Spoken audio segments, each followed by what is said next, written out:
হায় হায় রে, তেলের লেগে দেখেন কি অবস্থা সারা বাংলাদেশে, হাহাকার শুরু হয়ে গেছে তেলের লেগে।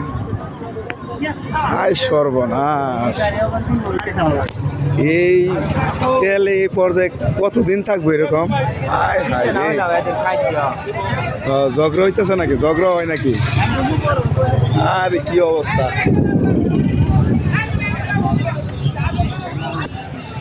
যাই না আজ্ঞায় না, আস্তে আস্তে আস্তে আস্তে আস্তে আস্তে যাই।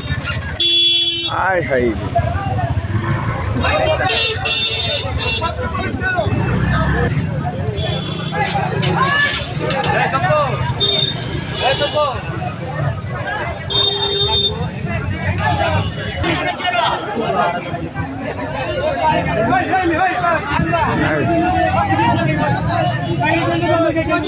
তেল লেগে কাজে লেগে গেছে, ঝগড়া লেগে গেছে। মারতাছে, মারামারি শুরু হয়েছে। হ্যাঁ, একেবারে সকাল থেকে শুরু হয়েছে। আয় হাই রে, কি অবস্থা! সে ছবি উঠাইছে। আয় হাই রে।